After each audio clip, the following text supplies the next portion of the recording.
Okay, so we're Retail Information Systems. We're based out of Houston. We've been in business since, actually, it was 96. But anyway,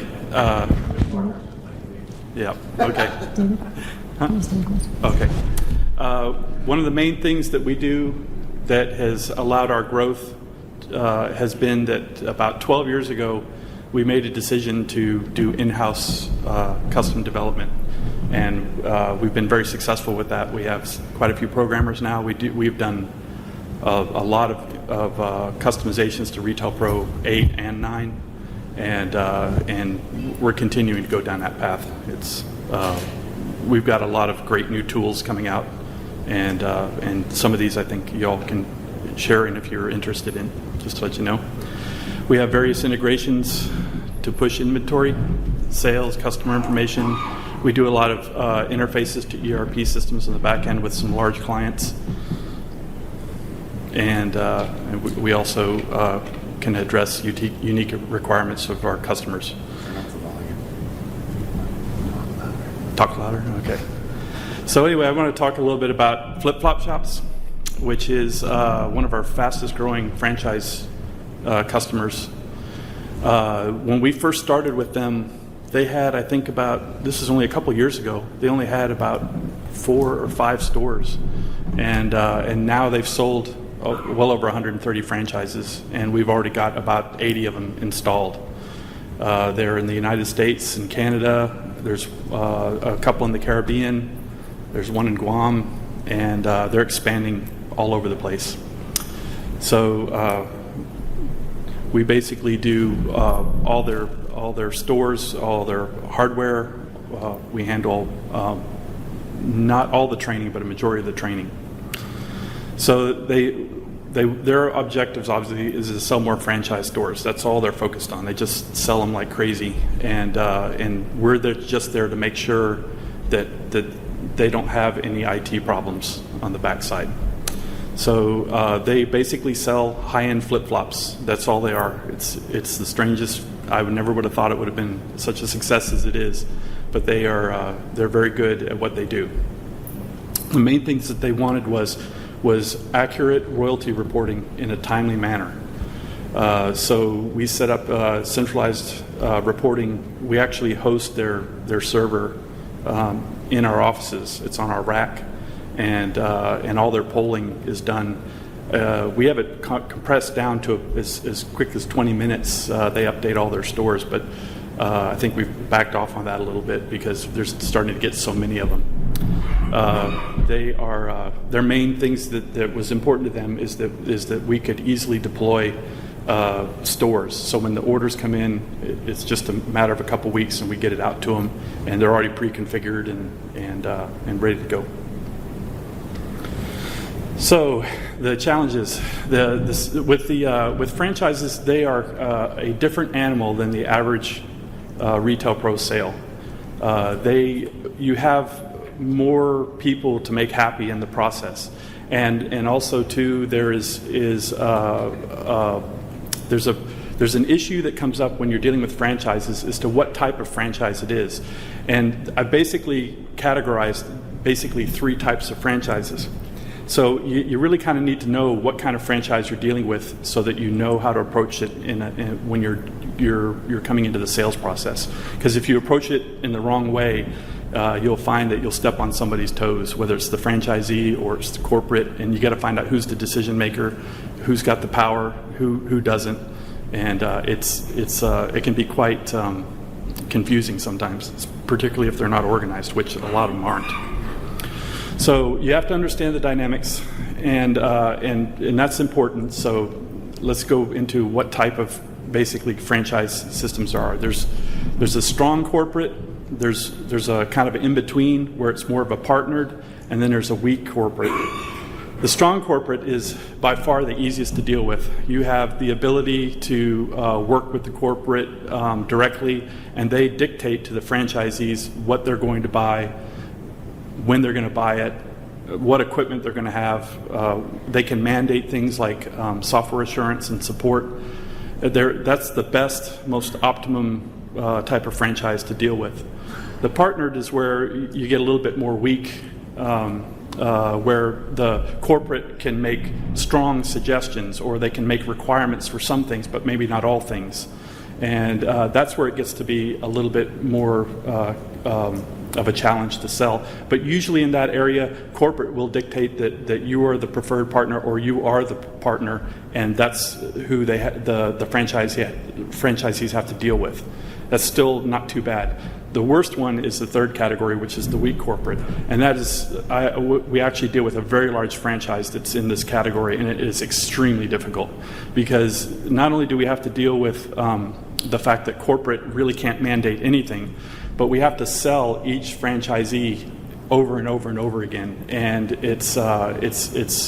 and also too, the corporate, they actually have competing POS systems inside that, so you have to compete with other POS systems while you're competing for the business of the franchisee, and that is by far the worst one.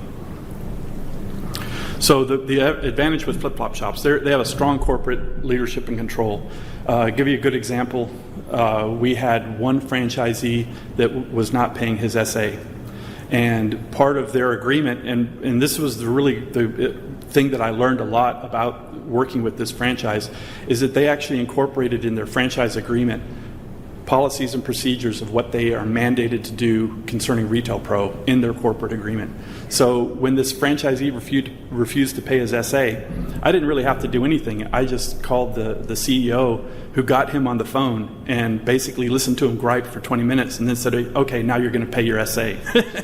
And it was the greatest thing. I didn't have to say anything. He just did all the fighting for me because it was already in the document. And so it's very important to have work with your franchise corporate to make sure that these things are incorporated in their agreement. So it's good that they, when they're strong, because they have the ability to dictate, and it saves a lot of grief, and it also improves the relationship. So the main thing, the benefits that they were looking for was the accurate and timely royalty reporting. That's their main thing. So we give that to them, and they're very happy with it. And the other thing is that they don't have any issues because we deploy so quickly and get it out to the stores. So the one thing I just want to caution you, if you're working with a weak franchise, or a franchise that is not willing to mandate that you are the only vendor, or the preferred vendor, make sure that you price your services and your software accordingly, because you are going to have to work a lot harder than it is if they don't mandate this. So one of the other things that I really want to emphasize here, and we've actually had quite a few franchises actually transfer over to us because of this issue, is the fact that the prior business partner did not emphasize the importance of UPC-based SIDS. That is a critical thing when it comes to centralized reporting for franchises, because if you're not looking at the same item throughout the whole franchise chain based on the UPC, reporting is a nightmare. So standardization is another important thing, and standardized equipment. So the main thing is to standardize the inventory data and standardize the equipment. It makes it go a lot smoother as you're rolling out. So the other part of this is the strengths and weaknesses of Retail Pro in dealing with the franchise model. So in this case with flip-flop shops, subsidiary reporting, currency reporting, because we're dealing with other currencies like Canada, and in the Caribbean we have guilders and some other currencies around the world. The currency reporting rolling up to corporate is very important. Centralized inventory management, flexible licensing. I'll tell you, that is one thing that really is a strong advantage to Retail Pro, is that if the corporate manages the licensing and you're not selling the licensing to each franchisee, it is extremely easy to move them around. So they have a lot of advantages where you can lend a store licensing, and the corporate can pull it back when it's over. So if a franchise store, for instance, is having a big event and they want to borrow a license, if corporate can just lend it to them, they can lend them a seat and then they just pull it back. But the great thing about it is that corporate's still paying for that SA, whether it's being used or not. So languages, of course, is another thing. The power in the back office, simplicity and customizability at the point of sale. PCI compliance is very important, particularly when we're dealing internationally, and in Canada was a big issue. All the custom applications we've written for them, and of course the strong database. The hard parts that I'm having to deal with is, as I saw in the earlier presentations at the beginning of this meeting, was they're not coming out with individual costing. So that was kind of a surprise, but I found out that there's a way that we can get around that through using licensing. So the individual costing across franchises is an issue. I've also found out that the inability to set reorder points for items that are multi-vendor items is actually a bug. So there's going to be a fix for that. The other issue that we have is managing SA. It's not so bad when the corporate owns the licensing. It's actually very easy, and that's one of the reasons why we push all the licensing to corporate ownership. But SA is a real problem when you're dealing with all these people all over the place, all these franchisees. And sometimes they could be mad at corporate, so they don't want to pay SA. And it's, you're caught in the middle of a family fight, and it's very difficult. So the other part is difficulty in managing and ordering different types of licensing with Retail Pro. Actually, Pete is addressing that with us, where you have an issue where, for instance, corporate might be using Enterprise Edition, and the store, or maybe a region might use Global Edition. Maybe the stores use Small Business Edition, or even Prism. So when you're trying to place orders in that, it can be kind of difficult because you can only place order for one type. I don't know if you know that in the BOSS system, but it is somewhat of an issue. So the key selling points, once again, strong corporate, the sale, one sale, and you've got all the business. On the weak side, you have to sell it over and over and over again. That's the main issue. Just try to deal with a franchise, or try to steer a franchisee to be a strong corporate franchise model. So, any questions? Has anybody ever come across franchise or opportunities very often? It's not a very common thing, but there's actually a lot of business out there for this. So, how is the success you've been having? Because I know you've got your franchises.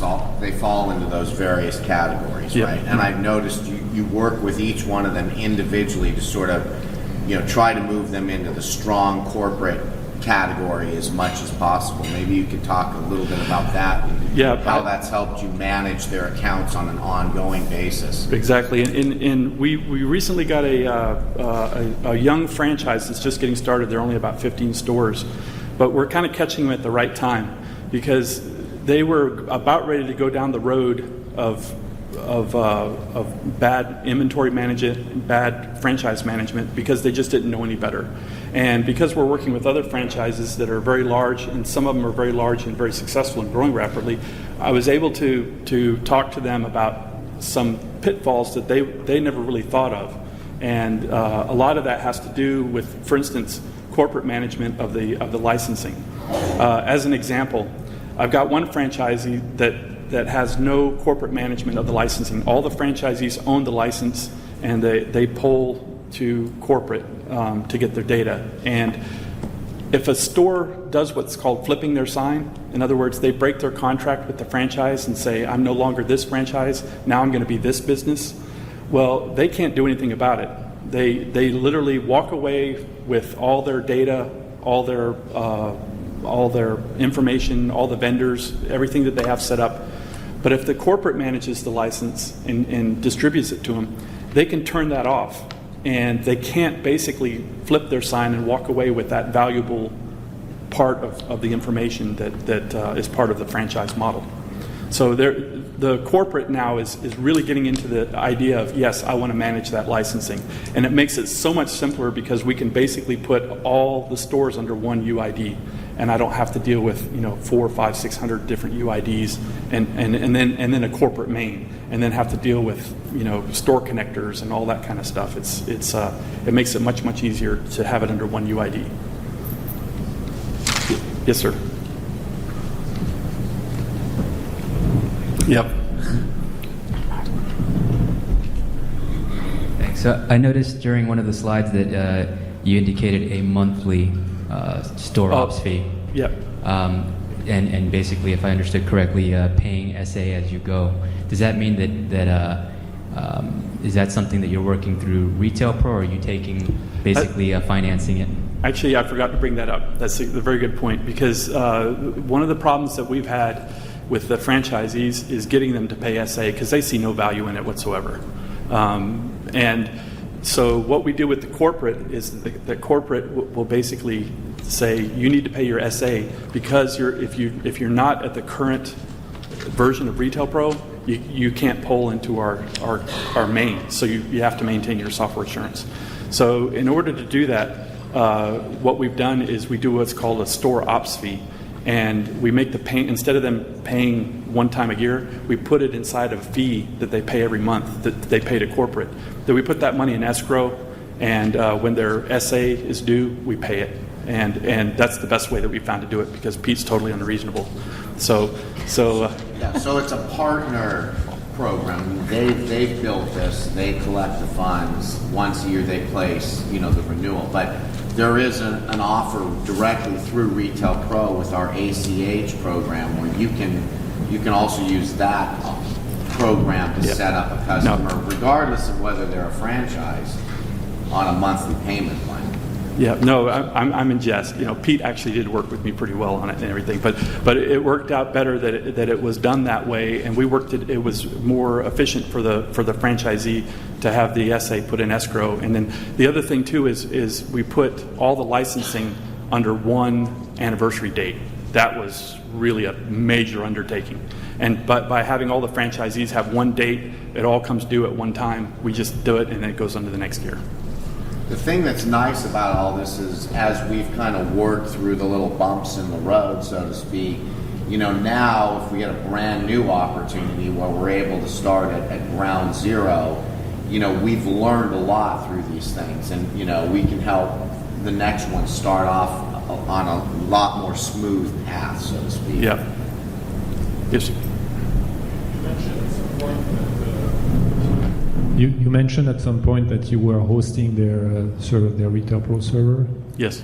So how did you how did you introduce that option to them, and how do you go about it from a billing perspective? What type do you have an SLA that you propose to them? Well, for this franchise in particular, they had no IT department at all. When we first got them, their server was actually in the CEO's bedroom. It was the most ridiculous thing, and so what we talked about different options, and basically what we came up with was, they knew they were growing. So what I asked them to do is, I said, if you buy the equipment and pay us a hosting fee annually, we'll put it on our rack and we'll manage it for you. And it's actually been a very good arrangement for us, because the bandwidth that they need for polling is not too bad. And if there's an issue with the server, we can literally just walk over and reboot it. So, but the guys at the corporate headquarters, how do they connect to you? They log in through terminal services. Terminal service. Yes. Mm-hmm. And there's about, I think, 4 people that go in, and they don't do very much. They run their royalty reports. That's basically Tuesday afternoon. We better make sure that thing's up and going, because that's when they run their royalty reports. And they do it every week. Thank you. Yep. Just real quickly, though, I just want to tell you, one of the other franchises we were dealing with, there's another gentleman there, we were dealing with, they used to get their reports once a month, and it would take sometimes 6 and 8 weeks after that just to get it caught up. With this client, we can get their royalty reports every week, or actually they can do it anytime they want, but they schedule it every week. That's been very impressive to just about every franchisee we talk to, because that is a problem that they all seem to have. Yes, sir. Just with 1,700 clients and 130 30 stores for this franchise. How can you coordinate maintenance packs, cores, that sort of thing? With flip-flop shops, we do a mandated update at least once a year to keep them all current. And that's why their SA is so important. We can really twist our arms on the SA because it's written in their contract, and they have to do it because we have to be all in the same version to pull, to connect, to make sure there's no data interruption. So every year we schedule it. It's getting harder and harder to do, but basically we schedule it with the techs, and they basically do a complete upgrade for everybody, and they do like 4 stores a day, and and they just keep pounding at it until they get them all done. But we get it. We work with the client on that. We work with all the franchisees. They all know it's coming. We try to do it once a year, and we try to do it in the time of the year that's easiest for them. And we get it all worked out. It's all very scheduled and very organized. But it is a lot of trouble. Yeah. Anything else? Well, thank you very much.